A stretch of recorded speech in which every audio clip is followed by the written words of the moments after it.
اس وجہ سے کہ اگر آپ فیس بک یوٹیوب پر موبائل پر ادھر ادھر کے لوگوں کی باتیں سنیں گے تو وہ دکھنے میں تو آپ کو اچھی لگیں گی, آپ کی عقل میں بھی بیٹھ جائے گی, لیکن وہ بات غلط ہوتی ہے.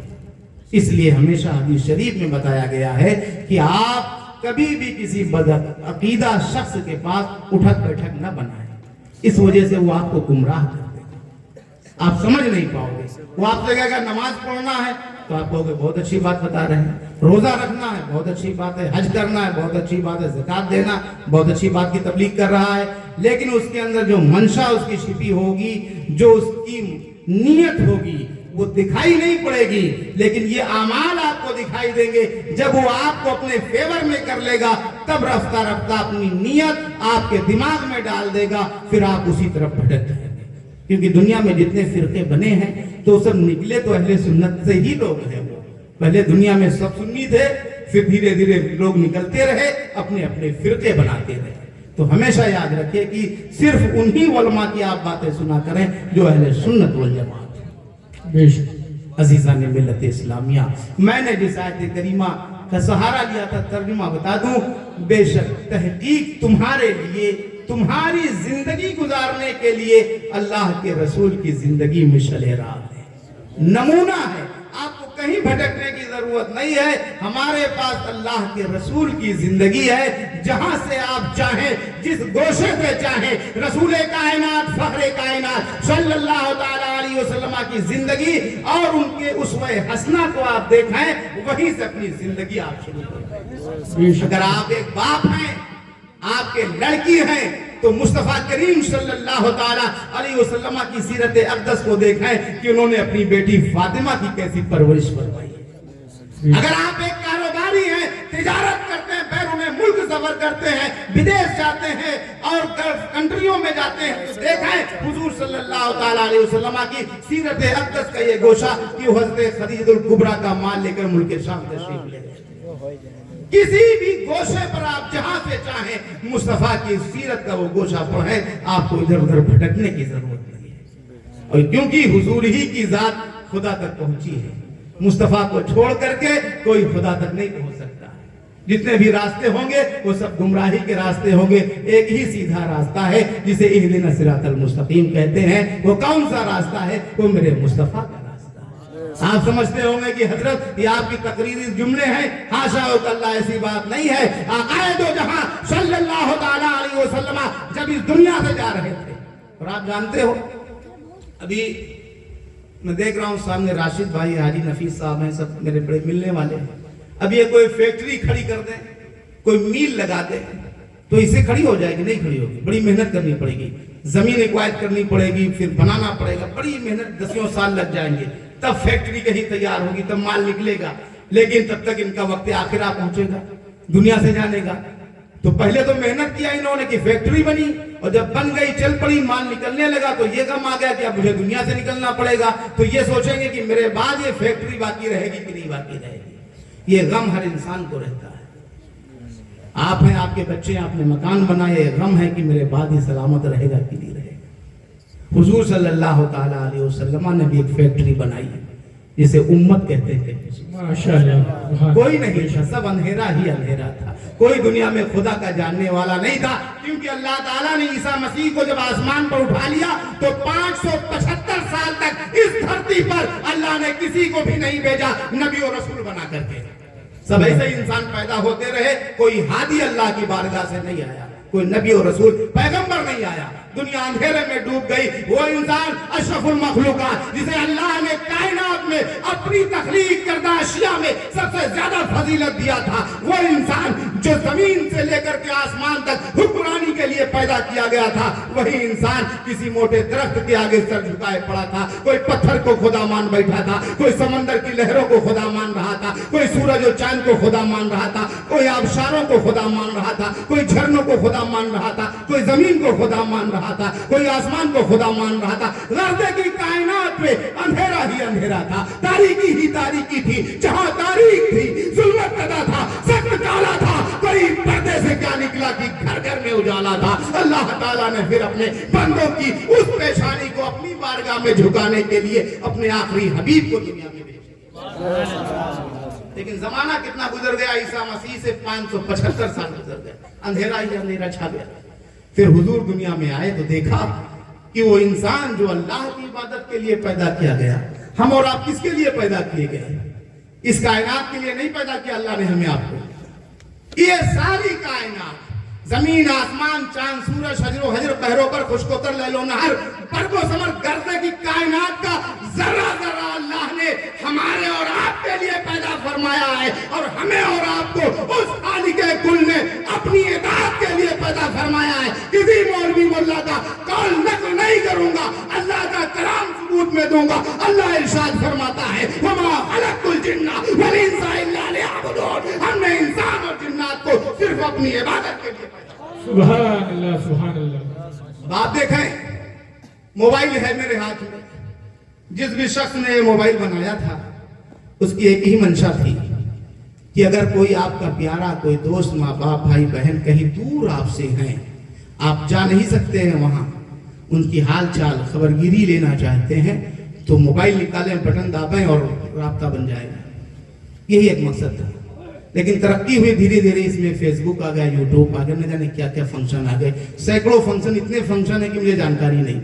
لیکن جس انسان نے اس موبائل کو بنایا تھا جس مقصد کے لیے، اس کا مقصد آج بھی برقرار ہے۔ آپ فیس بک چلا رہے ہوں، یوٹیوب چلا رہے ہوں، کچھ بھی چلا رہے ہوں، کوئی بھی کام کر رہے ہوں، اس میں کیلکولیٹر چلا رہے ہوں، کچھ بھی چلا رہے ہوں، لیکن آپ کا جو پیارا کہیں دور سے آپ کو یاد کر رہا ہے، آپ سے بات کرنا چاہتا ہے، جیسے نمبر ڈائل کرے گا آپ کے اسکرین پر اس کا نمبر شو کرے گا، رنگ بج اٹھے گی، سارے فنکشن رک جائیں گے اس وجہ سے کہ وہ آپ کو یاد کر رہا ہے، سارے فنکشن موبائل کے رک جائیں گے، آپ دیکھیں گے کہ میرا چاہنے والا مجھے فون کر رہا ہے۔ اسی طریقے سے اللہ تعالیٰ نے اس ساری کائنات کو پیدا کیا ہے انسان کے لیے، لیکن جب خدا یاد کرتا ہے تو یہ ساری کائنات رک جاتی ہے اور ہمیں آپ کو اللہ کے حضور سر کو جھکا دینا چاہیے۔ سبحان اللہ۔ اور ابھی پچھلے ماہ ہی، ابھی تو پچھلے مہینے میں چل رہا ہوں، ابھی سے اگلے مہینے کی بات کروں گا، شب معراج گزری، اور میں کوئی واقعہ آج نہیں پڑھ پاؤں گا اس وجہ سے کہ وقت بھی نہیں ہے اور میرے بعد بھی خطبہ ہیں، اور پھر مجھے جب چاہے آپ سن سکتے ہیں۔ حضور معراج میں گئے، یہ سب کو جانکاری ہے۔ ہوا کیا تھا کہ حضور نے جب شمع اسلام کی روشن کیا تو کوئی ماننے کو تیار نہیں تھا، نہ مانتے وہ بات الگ تھی، لیکن نہ ماننے کے ساتھ ساتھ وہ حضور پر ظلم کرتے تھے، بہت پریشان کرتے تھے، بڑی اذیتیں تکلیفیں دیتے تھے۔ جس رات میں یہ واقعہ ہوا شب معراج کا، میں دیکھ رہا تھا تفسیر میں، حضور صلی اللہ تعالیٰ علیہ وسلم مکے میں اس دن گئے، گھر گھر گئے، تبلیغ کیا، بتایا کہ ارے تم انسان ہو، اشرف المخلوقات ہو، تم اپنا سر یہ پیڑ پودوں کے سامنے جھکاؤ گے، پتھروں کے سامنے جھکاؤ گے، اس خدا کے حضور جھکانا ہے جس نے سب کو پیدا کیا۔ لیکن کوئی مانا نہیں، بڑی تکلیفیں حضور کو دی، بہت اذیتیں پہنچائی، چوٹ پہنچائی، دل ناظرین کو صدمہ پہنچ گیا، حضور غمگین ہو گئے۔ اور آپ جانتے ہیں جب حضور غمگین ہو گئے تو کائنات میں کہیں خوشی باقی نہیں رہ جائے گی، اداسی چھا گئی۔ حضور لوٹ آئے، ہانی بنت ابی طالب کے مکان میں چلے گئے، مغرب کی نماز پڑھا، کچھ ہلکا پھلکا کھانا لیا اور لیٹے، پھر عشاء پڑھی، اول وقت میں پھر لیٹ گئے۔ بہت صدمہ تھا، بہت دکھ و تکلیف تھی دل میں۔ ادھر حضور لیٹے، رات کا کچھ حصہ گزرا، اللہ نے جبریل کو حکم دیا، جبریل سدرہ پہ آرام کا وقت نہ رہا، مکہ جاؤ، 70,000 فرشتوں کو لے جاؤ، آج میرا حبیب غمگین ہو گیا ہے، غمزدہ ہو گیا ہے، اس کی امت اسے نہیں مان رہی ہے، اے جبریل میرا پیغام میرے حبیب کو دے دو، اے میرے حبیب مصطفیٰ آپ غم نہ کریں، ابو لہب نہیں مانتا ہے، نہ مانے، ابو لہب نہیں مانتا ہے، نہ مانے، ابو جہل نہیں مانتا ہے، نہ مانے، عتبہ نہیں مانتا ہے، نہ مانے، شیبہ نہیں مانتا ہے، نہ مانے، کفار مکہ نہیں مانتے ہیں، نہ مانے، مشرکین مکہ نہیں مانتے ہیں، نہ مانے، اے حبیب غمگین نہ ہو، میں تجھے مانتا ہوں، تو مجھے مانتا ہے۔ جبریل اتر پڑے مکہ میں، دیکھا ہانی بنت ابی طالب کے مکان میں پہنچے، آقا کونین آنکھیں بند کیے ہوئے ہیں، دل ناظرین کو صدمہ پہنچا ہوا ہے، جبریل دست بستہ کھڑے ہیں۔ اللہ نے کہا بلا لاؤ حبیب کو، لیکن حضور یہاں سو رہے ہیں۔ ماشاءاللہ۔ جبریل نے سوچا کہ کیسے میں بتاؤں حضور کو کہ اللہ بلا رہا ہے، کچھ سمجھ میں ان کے نہ آیا۔